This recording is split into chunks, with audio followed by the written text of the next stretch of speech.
Yes, I am. I'm with the Marines chief, their weapons specialist. If you want to introduce yourself and say where your hometown is, and then if you could tell me, being the weapons specialist, was there any kind of particular use of weapons that was influential in this campaign? Sure.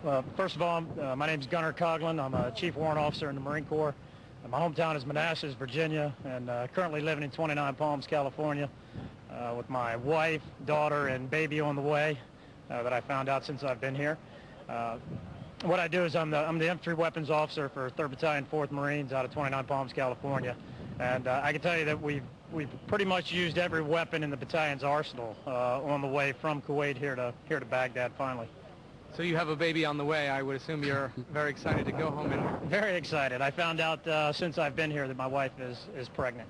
So, and did you get a chance to speak with her, or was that communicated to you? I got a letter in the mail, and then the embedded reporter that was with our battalion was kind enough to let me use his satellite phone to call home and sharing the joy. So we can be ususeful sometimes. That's right. That's right. So, Peter, is there anything in particular you wanted to ask these soldiers who've been Marines who've been kind enough to join us? Well, yes, I would, Richard, if you wouldn't mind. First of all, of course, congratulate him on his forthcoming child, but would you also ask him, given that he's the chief weapons officer for the unit and that they've used almost every one, what's been the toughest time, and what have they been told to watch out for now?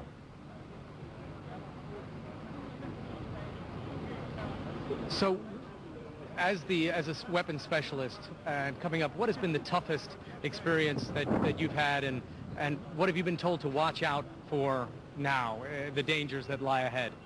Well, the dangers that lie ahead here, of course, are that it's hard to tell who's a friend and who's a foe here in Baghdad proper. Along the way, starting from down in Basra, the enemy we faced was pretty much a military enemy, dressed in military uniforms, fighting with military gear. Farther and farther that we've moved north and closed in on Baghdad, the enemy is showing up in civilian clothes, driving civilian vehicles, unfortunately, and resorting to tactics that are pretty much unconventional. So I would say that's the biggest challenge that we face now, is discerning friend from foe. Was that the biggest challenge you faced up until now? Yes, sir. I think so. The Iraqi military probably isn't what it was prior to the first Gulf War. So there was some resistance, but not the kind of resistance that gave us any trouble, I can tell you that. So how are you going to distinguish between a civilian and a threatening militiaman or someone who wants to do you harm? How are you going to do it? It's tough. It takes courage on the part of the Marines to wait and do the right thing until they can tell friend for foe. Of course, we're going to try and use the locals around here that are friendly to us to help point out the bad guys. And I think from what I've seen here today and the celebration that went on here in the town, I think they're going to be more willing than ever to start pointing out exactly who's bad. I think you're going to hunt them down? I don't know if hunt them down is the right term, but we're certainly going to make sure that they don't endanger the free people of Iraq now. Peter? Thanks very much, Richard. Chief Warrant Officer Gene Coughlin from Manassas, Virginia, the weapons officer for his unit.